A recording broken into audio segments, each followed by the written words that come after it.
Hi, we are from Group 23 and we will be discussing about Philips disaster of 1989. We will start with introductions, discussions on topic, technical engineering issues, ethical reasons for failure, recommendations, and lastly conclusion. The Philips disaster occurred on 23rd October 1989 at Philips Petroleum Chemical Plant in Pasadena, Texas. It is caused by accidental release of flammable gas during regular maintenance. In this study, we aim to examine the technical and ethical issues, analyze the incidents using the Engineers Act, and suggest improvement to prevent future disasters.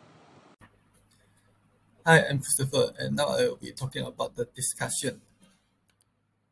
Firstly, the mistake done by the Philips polyethylene plant is the opening and closing of the valves are identical, and during maintenance, the open and closed position were improperly reversed.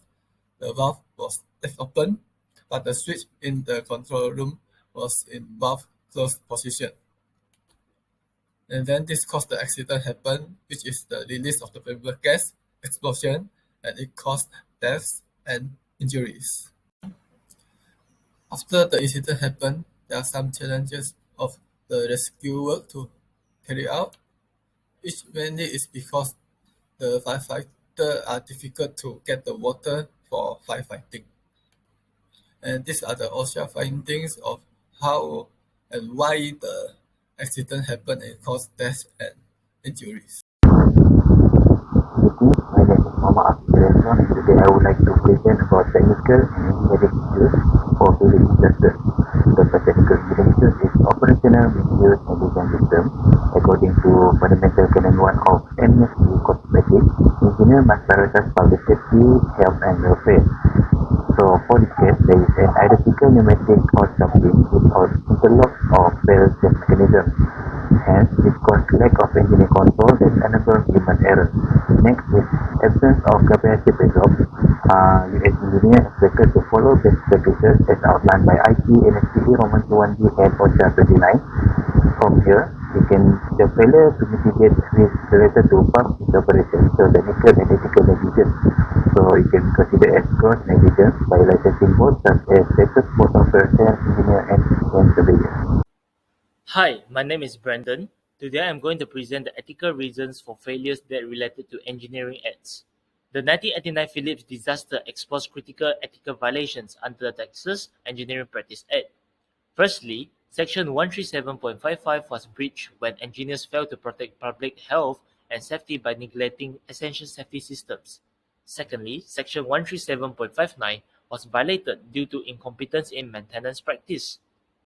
Moreover, Section 137.57 was ignored as no one reported clear risk. Additionally, Section 137.63 was broken by failing to uphold professional integrity. Lastly, Section 137.55, Part D, was disregarded through environmental negligence. This tragedy reminds us that ethics must guide engineering practice.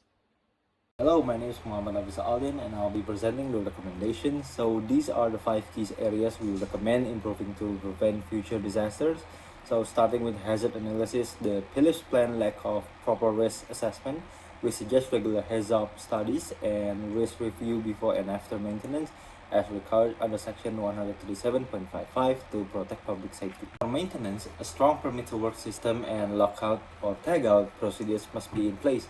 All tests should be supervised and documented. On design, simple changes like using different hose fittings and fail-safe valve can prevent human error. This follows the section of 137.59 on competent engineering practice. Lastly, we need a stronger ethical culture. Engineers must feel safe to report the risk, and companies should open communication. This supports section 137.57. Also, reliable gas detection and emergency system must be installed and maintained in line with section 137.55 Part D on environmental responsibility. In conclusion, the Philips disaster was preventable. It happened due to poor hazard analysis, lack of fail-safe design, and weak safety culture. The incident violated multiple sections of the Texas Engineering Practice Act, especially regarding public safety and ethical responsibility. To avoid similar case in the future, we must enforce strong risk assessment, clear safety procedures, and uphold ethical accountability in all engineering works.